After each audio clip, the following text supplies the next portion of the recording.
ఎన్నికల్లో నాగబాబు పోటీ చేస్తారా లేదా చేస్తే ఎక్కడి నుంచి చేస్తారు?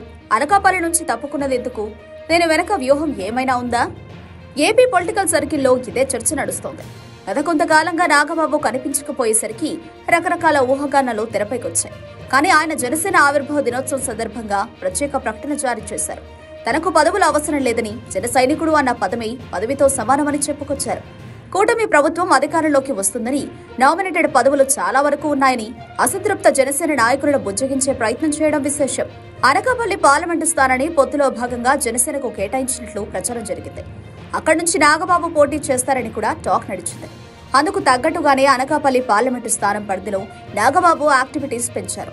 ఆ పార్లమెంటు స్థానం పరిధిలోని యలమంచిలిలో ఒక ఇంటిని అద్దెకు కూడా తీసుకున్నారు. అయితే ఇంతలో రాజకీయ సమీకరణాలు మారాయి.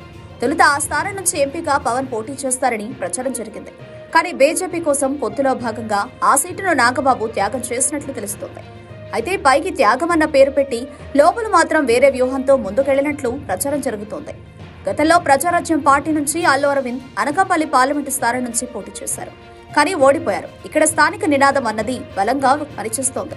అందుకే నాగబాబు సడన్ గా ఇక్కడి నుంచి టర్న్ అయినట్లు తెలుస్తోంది. కూటమి అధికారంలోకి వస్తే నాగబాబుకు రాజ్యసభ సీటును ఆఫర్ చేసినట్లు సమాచారం. ఇప్పటికే దీనిపై తెలుగుదేశం పార్టీ గ్రీన్ సిగ్నల్ ఇచ్చినట్టు తెలుస్తోంది.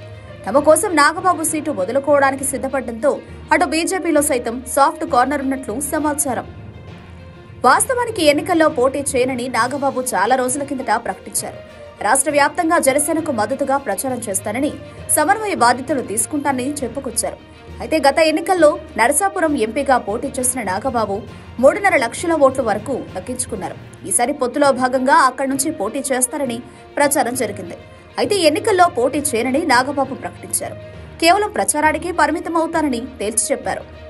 ఇంతలో అనకాపల్లి ఎంపీ సీటుపై తెరపైకొచ్చింది. కానీ అక్కడి నుంచి అనూహ్యంగా వెళ్లిపోయారు. అయితే దీని వెనక రాజ్యసభ ఆఫర్ ఉన్నట్లు కొత్తగా ప్రచారం జరుగుతోంది. అటు బీజేపీ నుంచి లైన్ క్లియర్ చేసుకునేందుకు ఈ త్యాగం డ్రామా ఆడారని సోషల్ మీడియాలో ప్రచారం జరుగుతోంది. ముందుగా పవన్ తెలుగుదేశం పార్టీని ఒప్పించారని, మధ్యలో అనకాపల్లి ఎంపీ సీటు త్యాగం చేసినట్టు డ్రామా ఆడారని, ఇదంతా సోదరుడు నాగబాబు కోసమేనని సోషల్ మీడియా ట్రోల్ చేస్తోంది. అటు నాగబాబు తాజా ప్రకటన కూడా అదే విధంగా ఉంది.